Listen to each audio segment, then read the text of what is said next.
Ýa-da Türkmenistanyň açyk meýilnamasy boýunça halkymyzyň durmuş ýagdaýyny gowlandyrmany gönükdirijek iň derwäs we gaýra goýulmasy reformalardan nusga.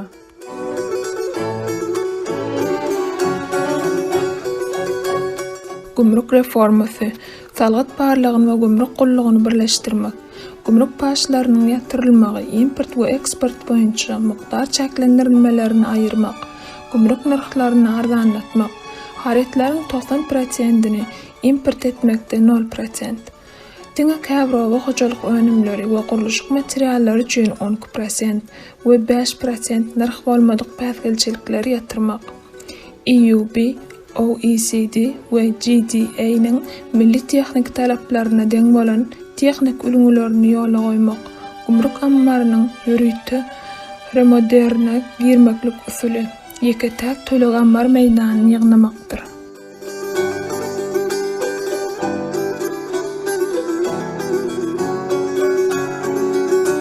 Türkmenistandaky Covid-19 zerarlaradan çykanlaryň maşgalalaryny häzirki döwlet tarapyndan maddi kömegini ýola goýmagyny talap etmek.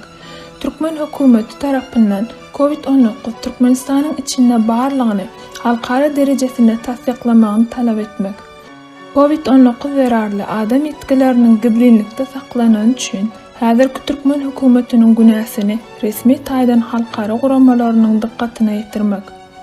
Covid-19 degişli ähli öňüni almak çärelerini Türkmen hökümeti tarapyndan guramaçylykly ýöredilmeginiň talaplarynyň ortaga goýulmagy. UNICEF we başga halkara guramalarynyň Türkmenistanyň halkyna niýetlen ähli kömeginiň Türkmenistanyň ähli künjeklerine mowt paýlanmagyny talap etmek.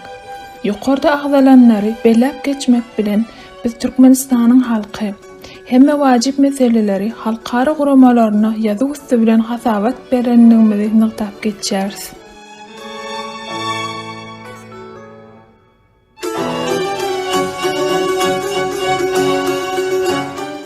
Custom reform, combining tax inspection and custom service, liquidation of custom duties, elimination of quantitative restrictions on import and export, reduced custom tariffs, 0% on import of 90% of goods, 12% and 5% only for certain types of agricultural products and building materials. Abolish non-tariff barriers.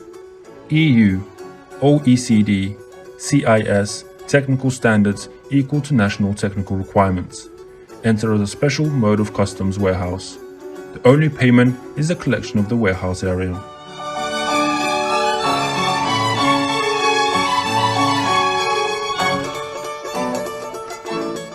COVID-19 regulation.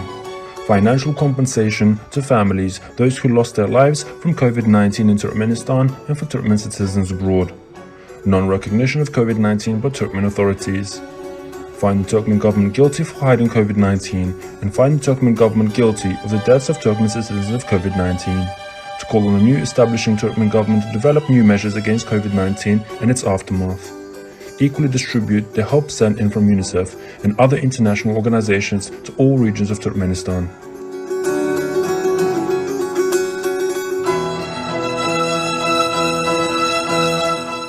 Таможенная реформа. Объединение налоговой инспекции и таможенной службы. Ликвидация таможенных пошлин. Устранение количественных ограничений на импорт и экспорт. Снизить таможенные тарифы. 0% на импорт, 90% товаров. 12% и 5% только для определенных видов сельскохозяйственной продукции и строительных материалов. Отменить нетарифные барьеры.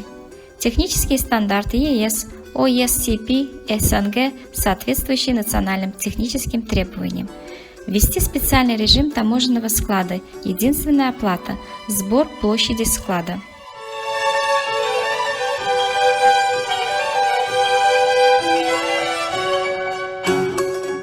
Финансовая компенсация семьям, пострадавшим из-за COVID-19 в Туркменистане и за ее пределами.